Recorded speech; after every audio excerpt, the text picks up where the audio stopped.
3, 2, 1.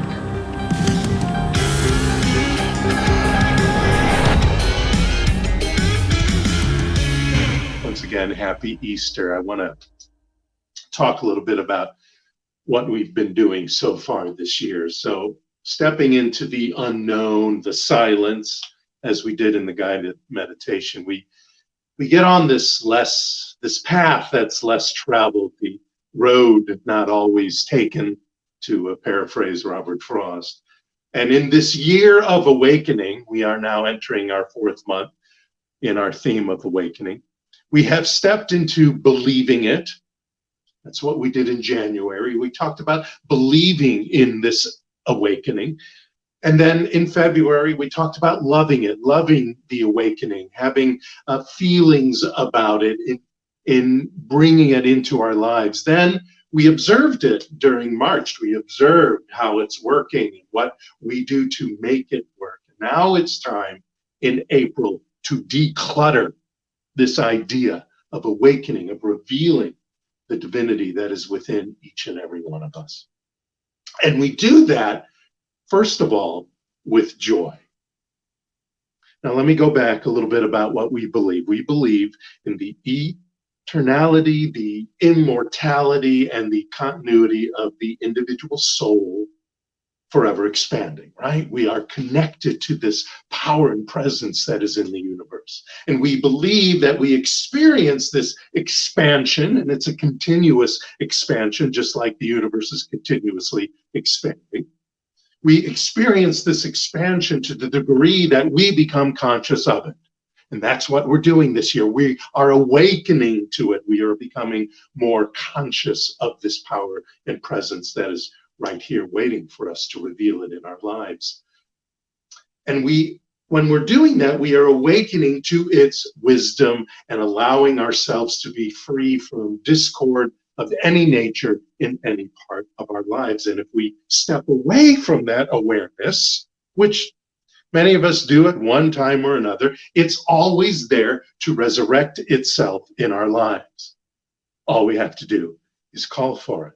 All we have to do is allow the death of the lack and limitation, et cetera, the addiction that gets in our way. Now, Easter celebrates this presence, this power, this love, and this wisdom that was individualized in someone who believed this idea, this philosophy, this teaching. Now, he is called by many the great exception. His name was Yeshua ben Yosef, Joshua, son of Joseph. Now, Joshua was his Hebrew name, his given Hebrew name, and that was a very common name at the time. And then this Yeshua, many people speak his name as Jesus, but his name was Yeshua. He grew up to become a radical evolutionary. He dared to go against the grain of not only the Jewish religion, but the Jewish establishment. You might say he was the first Reformed Jew, or the first New Thought Jew, I guess.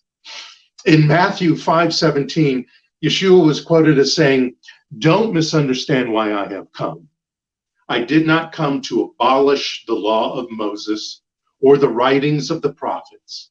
No, I came to accomplish their purpose." Now, did he walk on water? I don't know.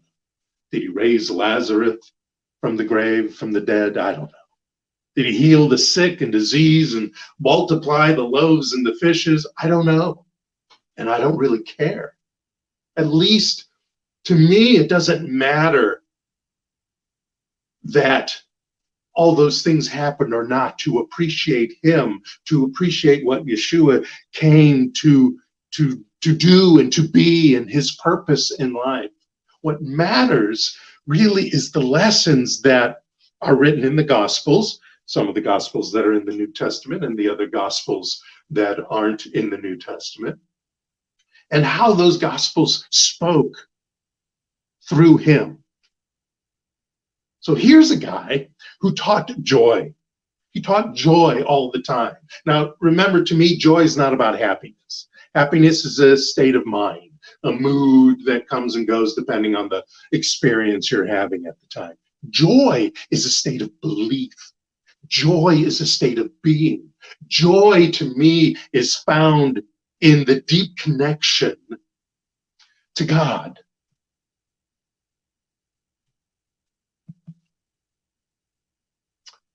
The deep connection to God, the true source and substance of all the experiences we go through may or may not be happy, but they all come through joy. They all come through that communion with the divine, not just up and down, but all around. The man called Jesus lived his life on purpose, lived his life teaching and being this, revealing the divinity that was in each and every one of us. So real quickly, who was this long-haired Jew that most of the world commemorates today, and why the story of this simple guy is so important as an example to all of us? This is one of the big days to talk about that. So let me quickly go through that. Yeshua was a way shower, and he lived the teaching that Ezekiel wrote about in chapter 36:26 of the prophet's book. And he said, "A new heart will I give you, a new spirit will I put within you, and I will remove the heart of stone out of your flesh, and I will give you a heart of flesh," a consciousness full of feeling and in a rhythm with and vibrating at the speed of the divine. That's what Jesus was teaching. He was a radical, non-violent revolutionary who hung out with lepers and prostitutes, rich men, poor men, young and old. It mattered not, because forgiveness was his game. And he taught us to forgive 70 times 7, as often and as long as it took to teach and reach the resurrection of the daily use of our highest self. Using forgiveness is key. He was a brown-skinned Middle Eastern Jew that didn't speak English. He didn't even speak Greek or Latin. He spoke Aramaic. I'm not even sure he even spoke Hebrew. Aramaic is very close to Hebrew. But he was a homeless community organizer, and you can see that in the stories about him. He was a healer that never asked for a copay like we get asked, only that you believed in your healing.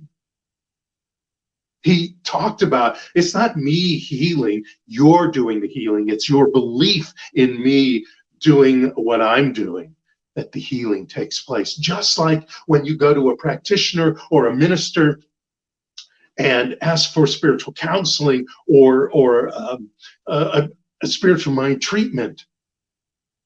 We don't necessarily have these special powers. What we do know and what we do provide is knowing the truth for you. And to the extent of your consciousness and belief in this truth is how it shows up in your life. He didn't teach against birth control or abortion. He didn't even mention that stuff. He didn't teach the death penalty or torture as being acceptable. He didn't even teach baptism, according to John 4. He didn't teach the Holy Communion as a sacred ritual. He didn't teach anything, didn't even talk anything about sexuality.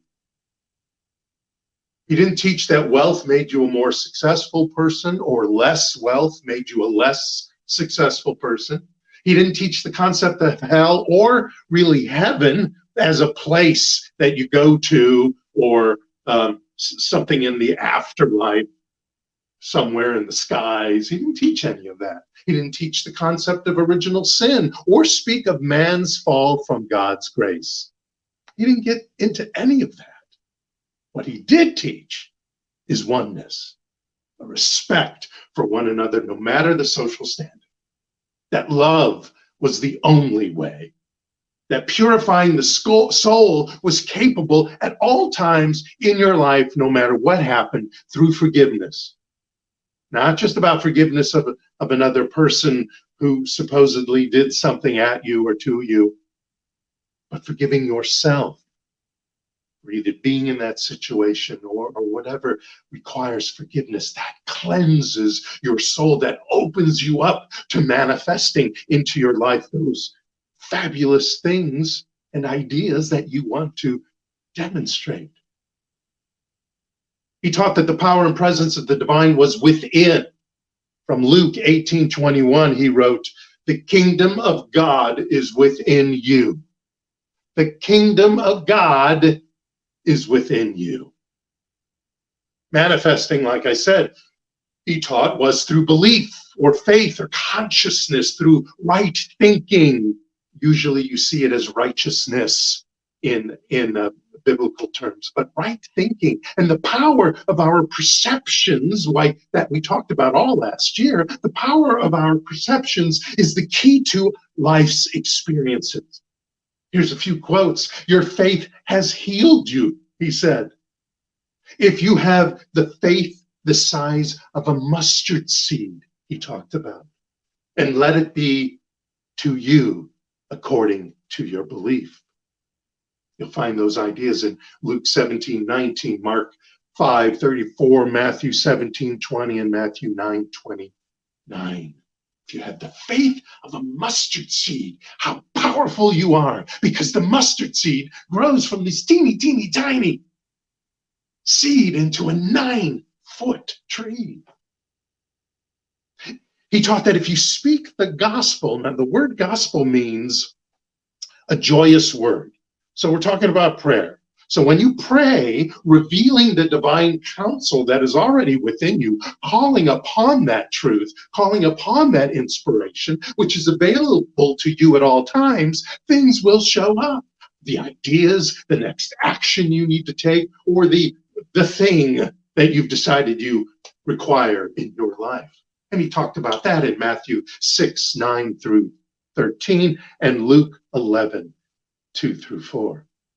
God is like a beloved parent, he said, the ever-present counsel that created all and is in all and does the heavy lifting through the law of cause and effect. He talked about that in Matthew 6:9-13, and Luke 11:2-4. Read the Lord's Prayer. Better yet, read my version of the Lord's Prayer, translated from the original Aramaic.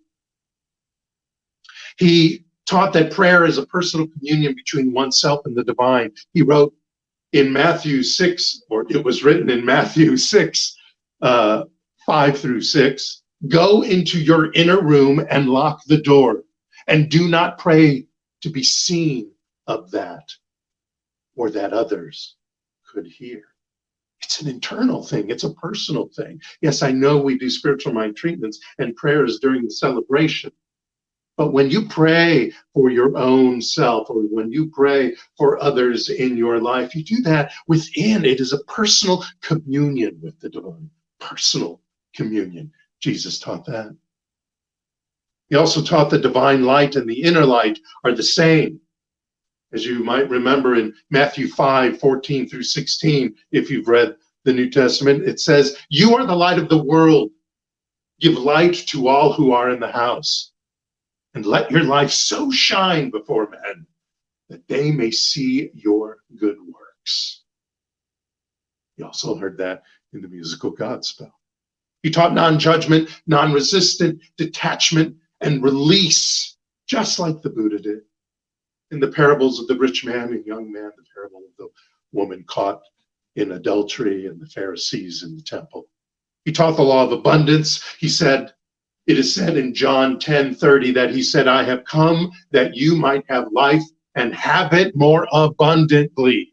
I have come that you might have life and have it more abundantly. That's what I came to teach, he says. And he also taught the way of overcoming obstacles is through surrendering to the higher power, which comes through communing with our highest self. I want to read a little quote to you from Richard Rohr from his book, Universal Christ. He wrote, "Jesus' many parables of the kingdom lean heavily on the language of growth and development. His common metaphors for growth are the seed, the growing ear of corn, weeds and wheat growing together, and the rising of yeast. His parable of the reign of God are about finding, discovering, being surprised, experiencing reversals of expectations, changing roles and status. None of these notions are static. They are always about something new and good coming into being. My friends, on this last day of Pesach, this day of resurrection celebrated in the holiday of Easter, let us let any evil in our lives, any evil ideas, any evil notions, and by evil, I don't mean something outside of ourselves, I mean evil ideas we have decided to accept somehow. Let them pass over by sacrificing this lack and limitation in whatever way it shows up, hate and judgment, whatever way it shows up, and have an exodus from that kind of bondage. Not this kind, from that kind of bondage, meaning what's behind us, the stories behind us. Elaine Pagel reminds us that the Gospel of Thomas talks about how you must go in a sort of spiritual quest of your own to discover who you are and to discover really that you are a child of God. You are the child of God, just like Jesus, just like Yeshua. You are the child of God, a perfect idea to blossom this spring, don't you think? To remember that you are the light of the world. Actively resurrect your greatest self. Actively do it by stepping into joy, by tapping into the truth every day, and then taking action on what you hear in the silence. In the silence, there's peace. In the silence, there's unspoken joy. In the silence, there's release from a world, from ideas, from old stories of chaos and noise. Let's get some joy communing with our innermost and highest light. And not only know our truth, but live it, just like Yeshua taught. Thank you so much. Namaste.